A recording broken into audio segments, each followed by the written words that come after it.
Alright, howdy grill world.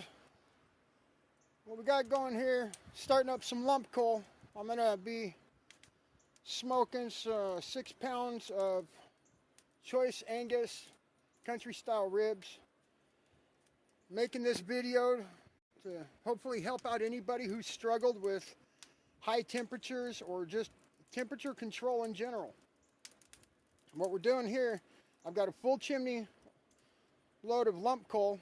I've already lit my coals. They've been going about 5 minutes, and as soon as the flames start poking out above the rim of that chimney, my coals are ready to go in that firebox. This accomplishes two things. It gives you the start of a stable coal bed, and it gives you your first extended load of coal for an extended burn. Once I dump this first chimney in, I'm going to have a minimum of 45 minutes before I have to add any more coal to this. And personally, I don't like to add coal. I will stick with adding my smoke wood, start to finish, once I put food on the grates. You'll hear arguments that meat stops taking in smoke flavor after the first couple hours, and well, doing 10-12 hour smoke sessions and changing up my smoke wood, I beg to differ, because you can taste the difference between cherry, apple, and mesquite wood on a long burn if you rotate, you alternate your smoke fuel, not just mix it in.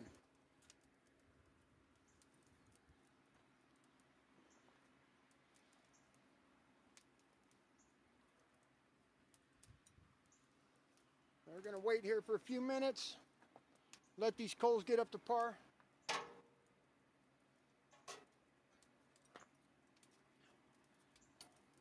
That's Miss Molly. She's the pit pal here.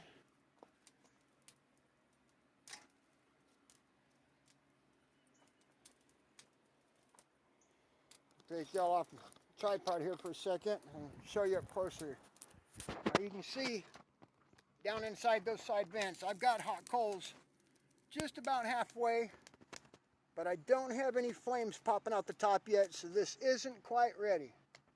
I can see some cherry coals down through the top though, so we don't have but a couple minutes wait time left. Now, touch on this real quick.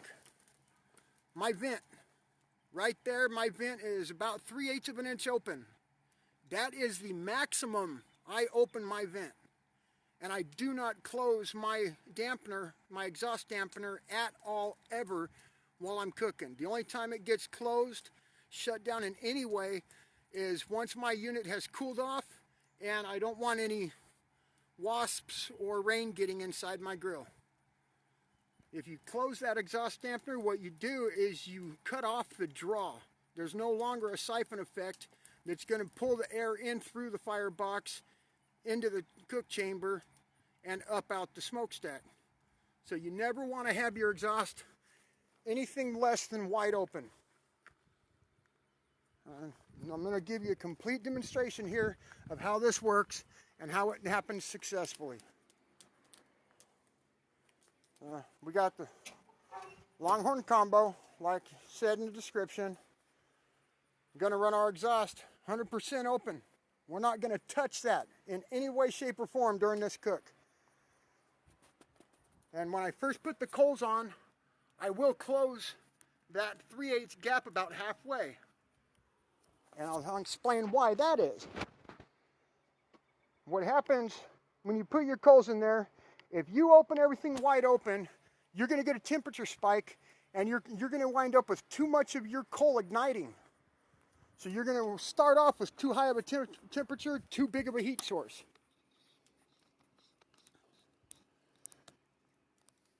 When these coals are ready and I dump them in that firebox, I'm going to close my vent down to just over 1/8 of an inch, no more than 1/4 inch. Somewhere right in between there, and that accomplishes two things. First, it allows enough air for the coals to maintain burning, but at the same time, right away, I can put my smoke fuel on there, and it will not allow enough air for the wood to ignite and catch flames, so I will not have to deal with a temperature spike there. So all we're waiting on here is those flames to come out the top of that chimney. Once they're above the edge of that chimney, we're ready to start preheating our cook chamber. And there it is. We got flames just popped up.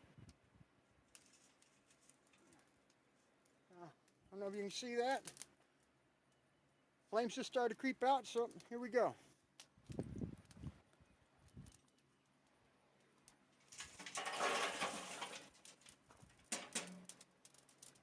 Now another key here,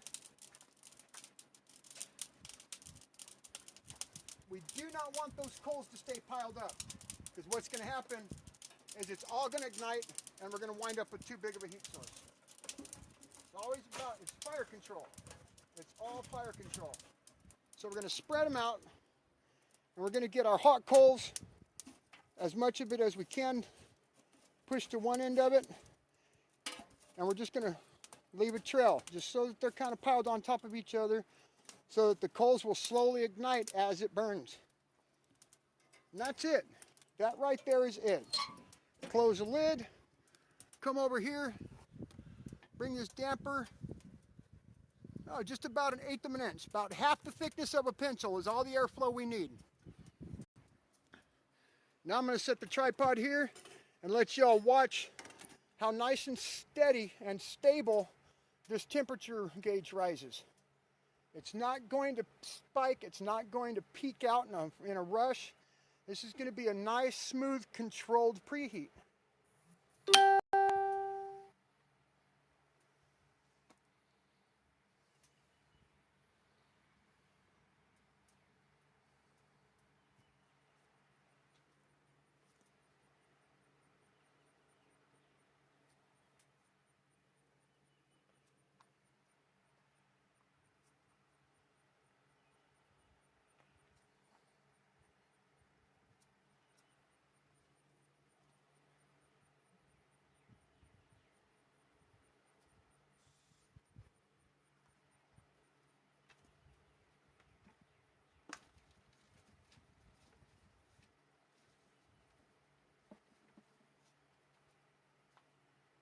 And using this method, when I'm ready to put my food in, I'm only going to use 2 small pieces of apple chunk. That's all I'm going to end up using. And this right here will be good per hour of cook session. That's all you need with one of these. You get that cold bed established properly, and you get your cook temperature stable and set. The coals will provide the heat. The wood provides the smoke, and you don't have to use a whole lot of either. You can see that gauge right now is creeping up at 225, 230, and still going nice and smooth and stable. There's no spike to it.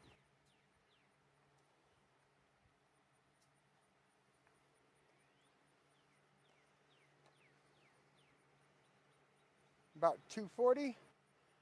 Okay, I'm going to go ahead and add my chunks. I'm going to tilt this camera up a little bit because I want y'all to see that I do not get a flash of white smoke. This is going to kick right off with good quality smoke. There's not going to be any acrid, bitter smoke. No heavy white smoke coming out of that stack at all.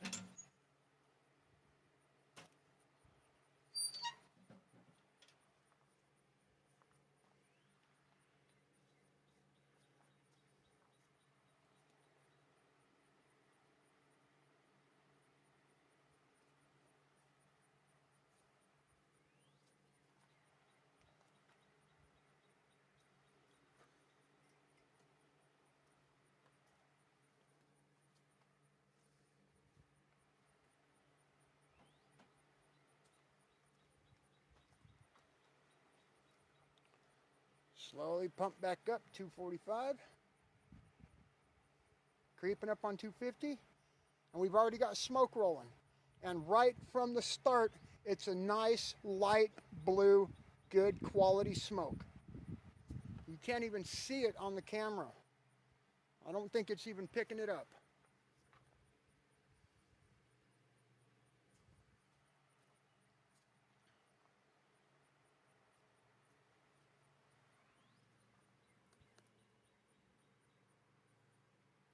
There you go. You can see the gauge. You can see the smoke.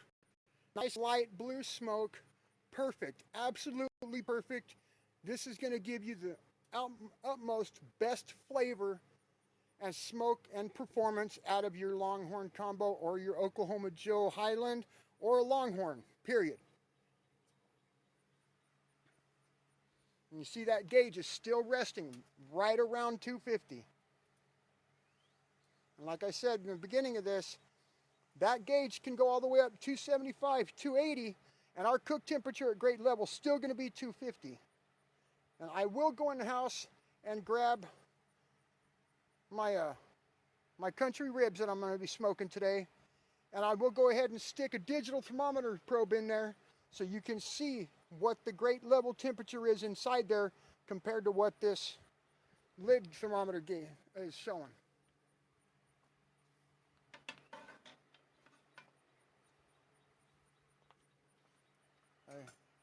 Y'all keep an eye on that. The proof is in the pudding, as they say. And I'll be right back. I'm going to go grab some meat because this bad boy is just about ready to get cooking.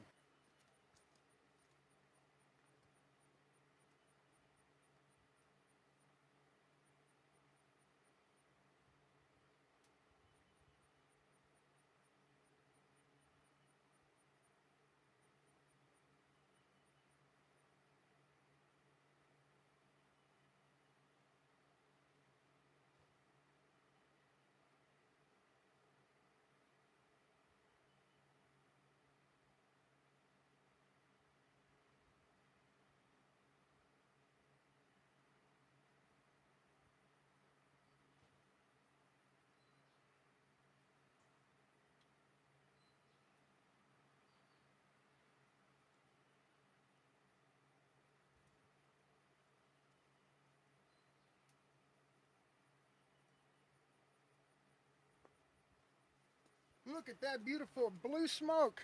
See, now my gauge is up about 255, 260. You know, still holding right where I want it to be. Man, here's what we got going on today. We got some country style, boneless, choice Angus beef, country style ribs. Look at that marbling. Oh, this shit's gonna be good.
There we go.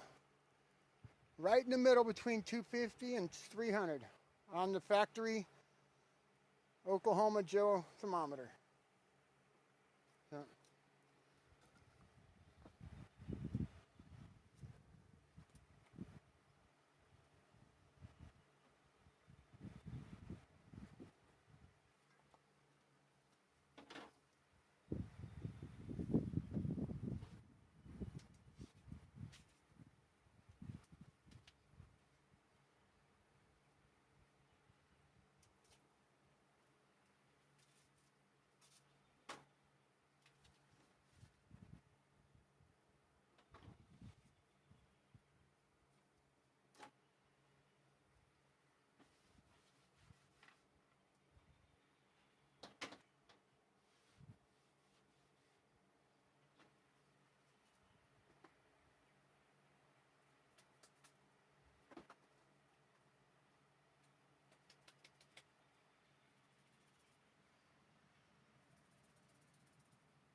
temperature gauge there is saying about 290.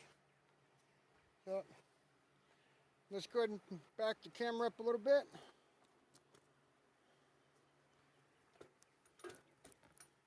And I'm going to throw a digital probe in there for y'all. Now this is the meat probe, so I can't leave it in here very long, but I can leave it in here long enough to prove the point. This will give us an idea what our ambient cooking temperature is.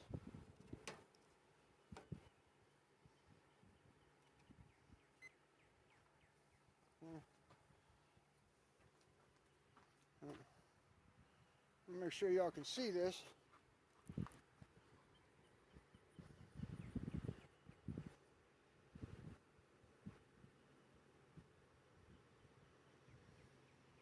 And I'm going to bring this back over so you can see both gauges. Okay, now my digital gauge is showing 158. The lid gauge is showing excess of 250. And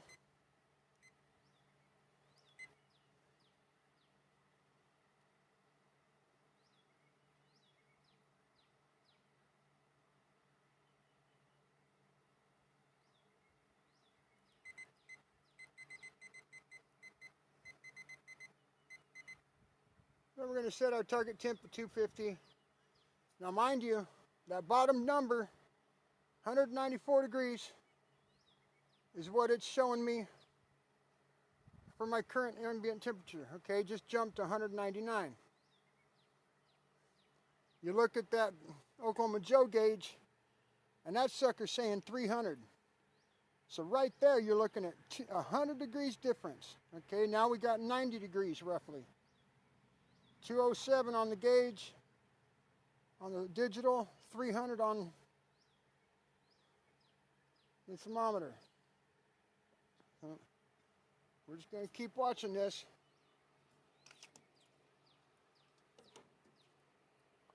And I don't want to set that up there and melt my darn gauge. Ha ha.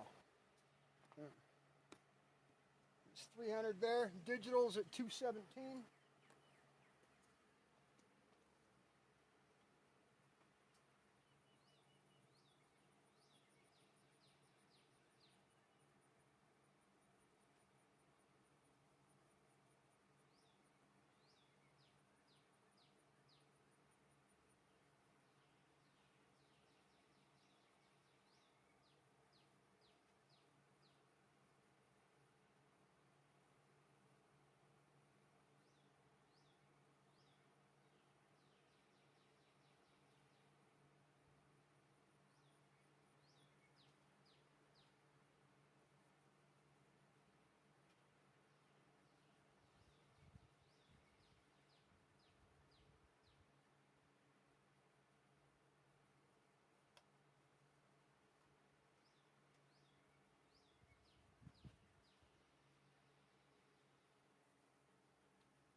Okay, our Oklahoma Joe gauge is saying just over 300. Our digital thermometer is still saying under 250. So there you go. You've got 75-degree difference between that gauge and cook temperature. 235 degrees here, 300 and 310 degrees there. But that, my cooking temperature is not changing. The gauge is changing, but my internal temp on the digital is not.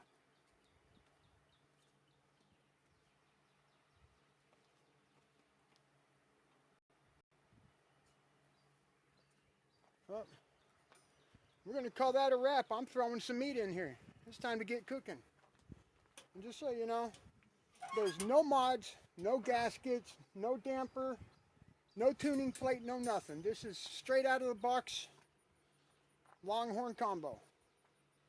None of that stuff is needed if you get proper fire control. You don't need to do all those modifications. You don't need to waste that money. That's more money you spend on meat and more time you have to enjoy using your grill instead of sitting there waiting on stuff and shipping, paying for shipping when you could be buying more meat and eating a whole lot better more days of the week.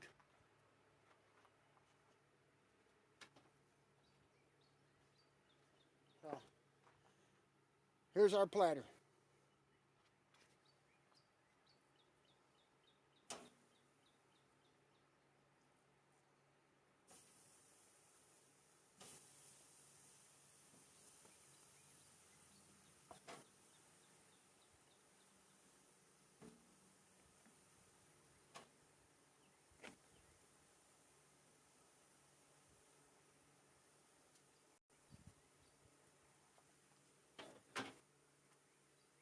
Six pounds of choice Angus, boneless, country style ribs. Now that I've loaded it, you see that gauge temperature dropped pretty good there. We'll put this camera on. You guys can watch it come right back up and still remain stable. No temperature spike, no chasing my tail. I haven't adjusted anything on this smoker since I set my dampener all the way open. I set my vent less than a 1/4 inch open. I'm holding perfectly good cooking temp range for smoking, low and slow.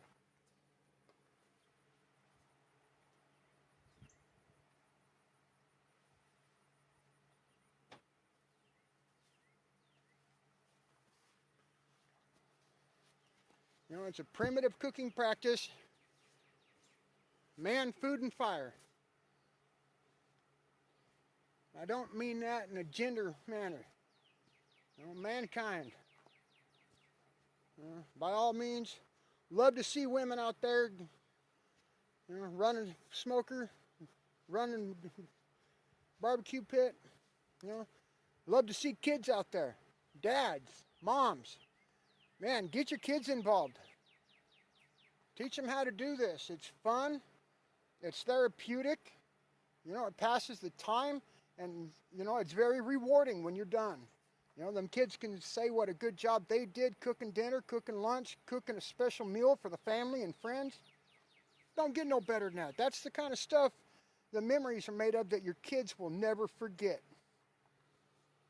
You see that temperature?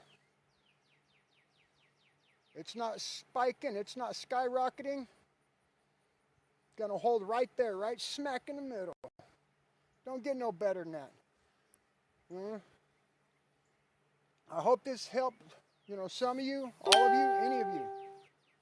By all means, you know, if you're struggling with temperature control, that's how you do it with these offset smokers. It is that easy. God bless, good luck. Be sure to share the results, all that good cooking. I'm out.